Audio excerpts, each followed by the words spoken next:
Olá, seja bem-vindo ao Direito Administrativo Facilitado. Eu sou o professor Marcos e o tema da aula de hoje é agência reguladora.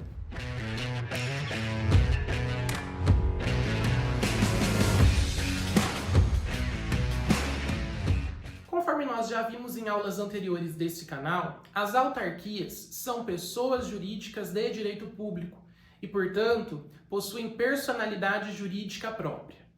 Elas são criadas por lei, isso significa que basta a lei ser publicada para a autarquia nascer no nosso ordenamento jurídico, não havendo, portanto, a exigência de registrar os seus atos constitutivos.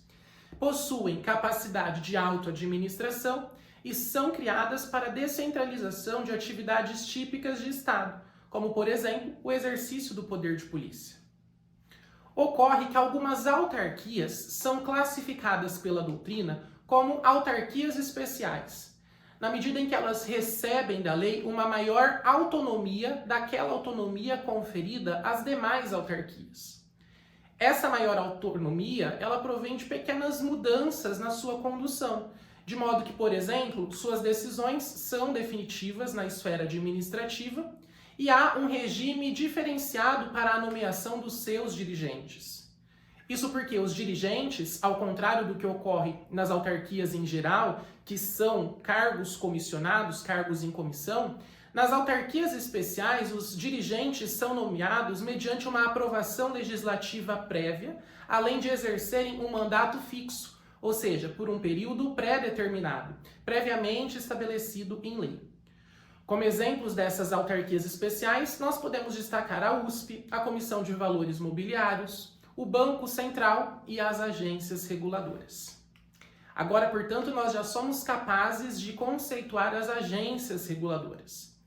As agências reguladoras são autarquias especiais, razão pela qual elas se submetem ao regime jurídico de direito público e possuem todas aquelas autonomias, todas aquelas prerrogativas e limitações típicas do regime jurídico administrativo. Na verdade, as agências reguladoras surgem com a Emenda Constitucional número 19 de 1998, num contexto de reforma administrativa que visava enxugar o tamanho do Estado.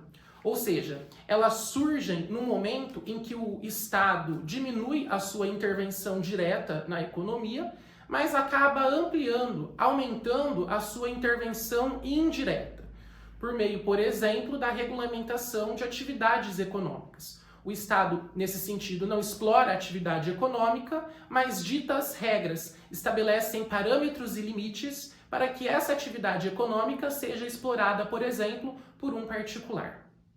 As agências reguladoras, portanto, elas são criadas para controlar, para regulamentar ou para fiscalizar determinada atividade econômica.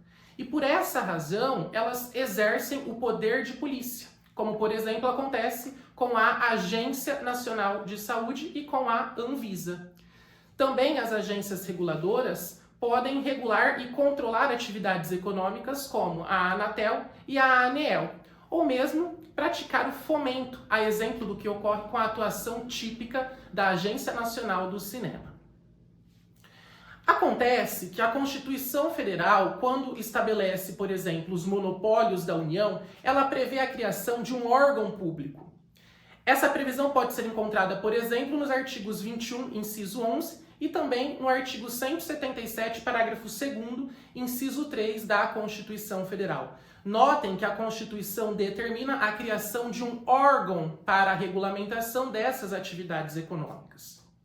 Mas a União criou agências reguladoras, especificamente a Anatel e a Agência Nacional do Petróleo. E isso foi objeto de questionamento junto ao Supremo Tribunal Federal. Vamos entender, a Constituição ela determina que seja criado um órgão, ou seja, a Constituição determina que ocorra uma desconcentração administrativa, a criação de um órgão. Ocorre que a União ela não promoveu uma desconcentração, ela não criou um órgão, ela criou novas pessoas jurídicas, agências reguladoras, portanto, autarquias. Na medida em que ela criou autarquias, na medida em que ela criou essas agências reguladoras, ela promoveu uma descentralização da atividade administrativa, criando entidades, criando pessoas jurídicas, quando a Constituição, em sua literalidade, exige a criação de um órgão. Isso seria inconstitucional? Esse questionamento foi levado, como eu disse, ao Supremo Tribunal Federal, que entendeu, todavia, que não há inconstitucionalidade na criação dessas agências reguladoras. Isso porque a palavra órgão aqui, nestes artigos, não foi utilizada pelo Constituinte em seu sentido técnico. Além disso, a criação de uma autarquia na forma de agência reguladora confere ainda mais autonomia para o ente, para a pessoa jurídica que foi criada, o que é muito melhor quando consideramos, por exemplo, a finalidade da sua criação, que é a regulamentação de uma atividade econômica. Portanto, a criação de autarquias na forma de agências reguladoras encontra consonância com o nosso texto constitucional. De fato, na condição de autarquias especiais, as agências reguladoras não possuem subordinação hierárquica ao governo, não há instância revisora dos seus atos, possuem o chamado poder normativo técnico, de modo que podem criar regulamentos nos termos e nos limites da lei, além de possuírem autonomia financeira e de gestão. Ainda, e talvez seja o ponto mais cobrado em provas e concursos públicos, diz respeito ao regime de nomeação dos seus dirigentes. Isso porque, enquanto nas autarquias em gerais os dirigentes exercem, em regra, cargos em comissão de livre nomeação e de livre exoneração, nas agências reguladoras não ocorre isso.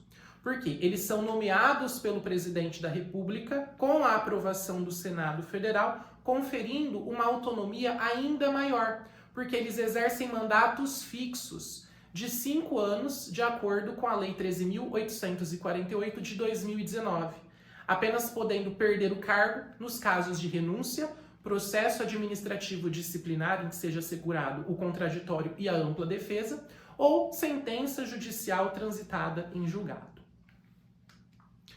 Por fim, por serem entidades de Estado e não de governo, as agências reguladoras devem possuir uma atuação imparcial, o que não afasta o risco de ocorrer a captura, ou seja, a possibilidade de se tornarem imparciais e buscarem, favorecer em sua atuação, determinados agentes econômicos e não mais o interesse público.